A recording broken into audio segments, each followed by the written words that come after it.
Morning. So, as usual, I'm really not sure where this is going to go.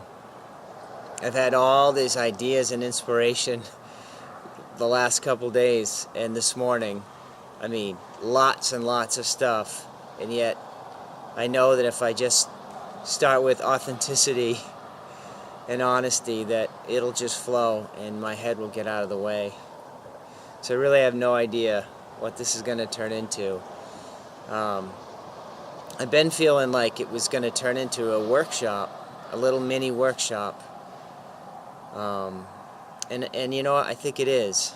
In the last video, I love Facebook. I watched it again. I want to be sure I was clear on what I was trying to say when I said Facebook is a lot like life. The way we experience Facebook is a lot like the way we experience life, and the way Facebook comes to us, the information, is a lot like life.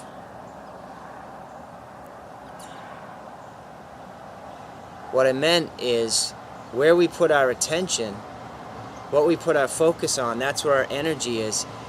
And I believe, my experience is, the universe responds to that. Oh, here comes a train.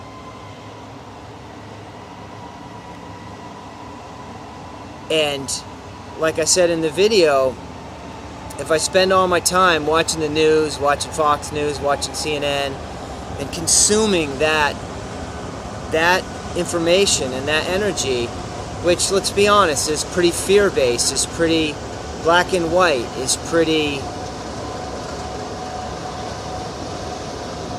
That's pretty loud. It's pretty... glass half empty. You know? Like, this is the state of the world. If I spend myself there and give myself to that, then that's going to influence my mind. My mind's going to record all that. And the mind, as a tool, is a wonderful tool, right? It's the greatest supercomputer on the planet. And it stores everything that we perceive and everything that happens to us and every feeling we ever had. And then it just, we think something or we want something, and it gives it to you. It provides you with a solution, with an answer, with a plan, and with a perception. And so if I spend my time letting what other people, the media, dictate my consumption of information, and therefore dictate my perception, well, then that in turn is how I'm going to feel. If I let it be that way, if I just kind of am on autopilot and let my brain run the show, then that's going to be how I feel and how I move through the world and my perspective. And I'm going to have all these emotions and ideas and interactions with people based on that. Okay? And that's the thing. Same with Facebook. Because of the way it filters, if I press like and I follow pages and I share things, Facebook just gives me more of that. Yet the cool thing about Facebook is, if I stop liking things and stop sharing things, and I start liking other things, more positive things that lift me up, then over time, that's all I end up getting. And that's what I was saying in the last video. All I get now, is positive, encouraging, uplifting, solution-based content. I still see a lot of what the news shows me, but the pages I follow and the people whose content I like are people that share videos and ideas about the way things can get better and the way things are getting better. And life is just like that. If I take my attention off of the parts of the outside world that I know make me nervous and have tension and stress, and I instead choose with my will to put focus on that which lifts me up, on positive things from my outside world, that's going to help me. That's going to radically change what my brain is processing, what my brain is recording, and over time, what it offers up to me as I let go of some of that other stuff.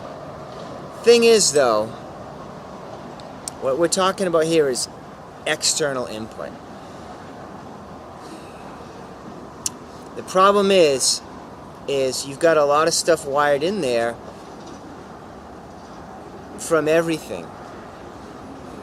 And when I talk about a free heart and about living from a point of awareness, I'm talking about taking my attention and my energy away from all outside input and directing it within. Putting my attention on the part of me that's aware. So, again, just for clarity's sake, when I use the word in these videos, and as we go forward, I'll probably use the term the mind. And what I mean by the mind is just the brain. The analytical, thinking mind. When I use the term like the heart, or who I really am, or my awareness, I mean that part of you that is aware right now of what you're listening to. If you stop for just a second, you can hear the sound of my voice, but you can be aware that you're hearing the sound of my voice. And you can see my face on the computer. And you can be aware that you're seeing that. That's the you behind your five senses. Now, I understand, like, a lot of books, a lot of articles, a lot of thought out there, like the mind is all of that. And that's true. It's just harder to have this discussion if you don't separate it. I mean, obviously, the mind, our consciousness, is our thinking mind, our emotions, our awareness, and then beyond, our mind is part of the greater mind, I believe. There's a connectedness that we feel to nature, to other people, to our perception of the divine, right? So our mind is real, our consciousness, if you look at it big picture, is everything, okay? It's individualized, and we're all part of the collective.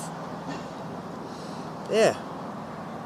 Hopefully you've heard all that. The train is now stopping a little ways down the tracks. So, what I feel like I've been trying to help express, and what I feel like going forward with my life, I want to help people with, is living from that place of awareness. Because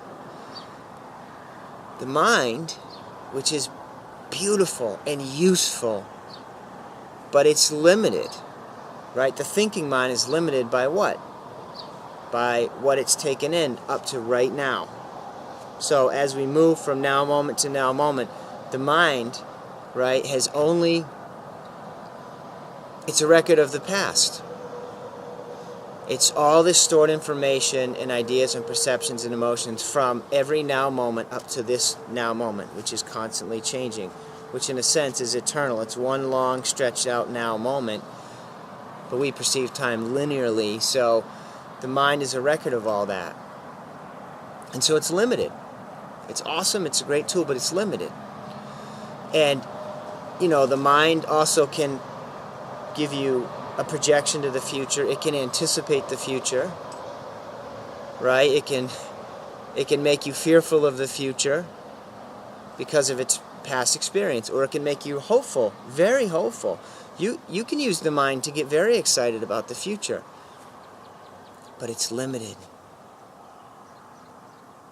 It's limited by your past experience. No matter how wonderful they've been, no matter how expansive they've been, and chances are you've really only had really expansive experiences when you've been aware, when you've been in a state where you're very aware beyond your five senses. But even then, right, it's limited to that. And the cool thing about you and who you really are and that awareness, which we're going to connect to here in a little bit, maybe in the next video, I'll break these up so it's easier to consume, it's unlimited. It's unlimited. Because your awareness is part of a greater awareness. Your awareness can connect to that infinite field of information, of consciousness, of love, that is, the universe, source, spirit, God energy, prana. I like prana. Chi. There's so many names for it. Life force. I like prana because when you think of prana, you think of the breath. Well, it's used in yoga a lot. Pranayama, breath work. We talk about prana or chi and tai chi. It's the energy within the body, but it's also, it flows in and out of the body. So I like that term because whereas when people use the word God, they tend to think, because of religion, they tend to think of just outside of themselves, that divine consciousness that's outside of themselves. And then the universe is sort of a giant broad term.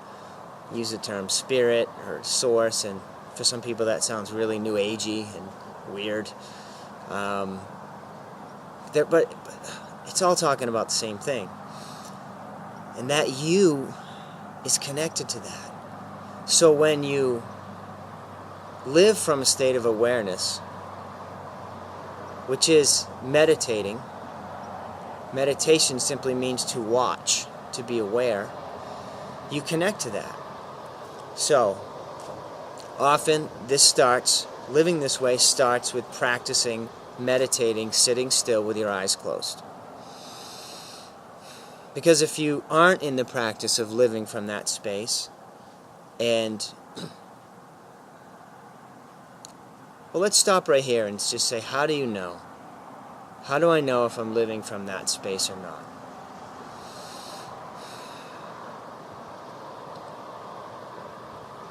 Are you happy for no reason? Are you happy despite? Do you have and this is if you do or don't feel those things, know that I have absolutely, I'm not saying this with any sort of judgment in my heart at all. At all. Because I spent 40-something years of my life not living from this space. Living from a narrative, from a story, from a very limited self, from a very limited mind.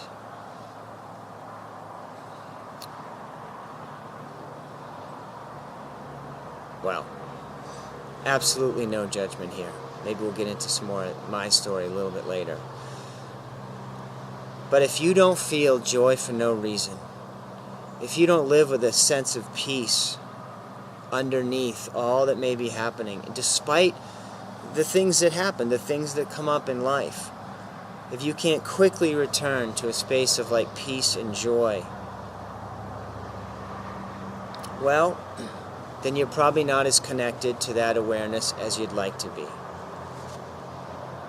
If your life is dictated by your external circumstances or the thoughts or feelings that you tend to have over and over and over again, or by pain in your body that you have that comes and goes or is there all the time, and trust me, I know all about that. I know all about chronic pain.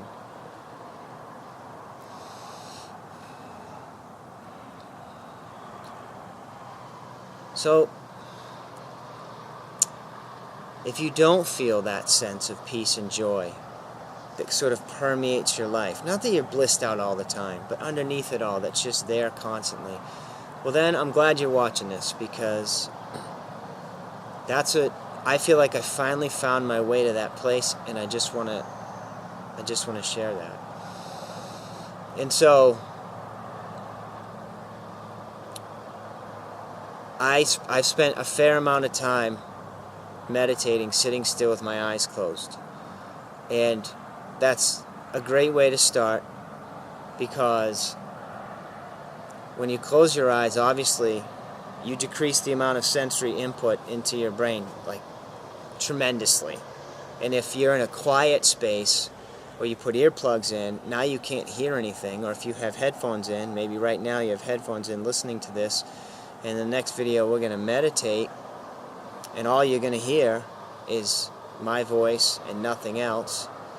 And then, of course, I mean, unless someone's cooking something in the other room, you're not smelling anything. So I'm just going through the senses. If you have no sensory input, well, then the mind will race for a few minutes, but with a little practice and with a little techniques that I'm going to share with you, you will be able to quiet that mind and really get into that awareness and into your heart.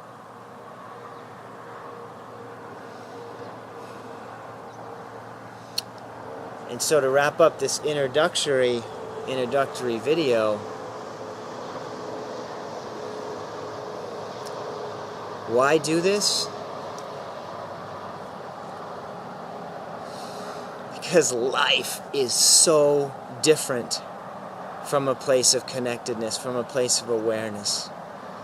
Life becomes full of possibility, full of opportunity outside of you and within you. I have started to see myself so differently as I've let my old story go of who I thought I was and the limitations I've lived by for 40-something years. And not that the life you're living, there's anything wrong with the life that I was living or the life you may be. There's nothing wrong with it. That's a big part of all this that you're going to find when you become more connected to your awareness, is that you're going to have a lot of judgment at first to get past, but once you get past it, there's absolutely no judgment. Because the real you, the eternal you, the connected you, is just love and has no judgment about anything about yourself or anyone else. Pretty wonderful, sounds like, doesn't it? To live from a place like that. It is. And so that's why people often start with meditation and yoga. And that's been a huge part of my path. Meditation and yoga. Alright. That's long enough. I'm going to stop this, and hopefully you'll come back and join me, and let's move forward. Let's experience some of this with our eyes closed, with our eyes open, and see where it goes. I'll see you soon.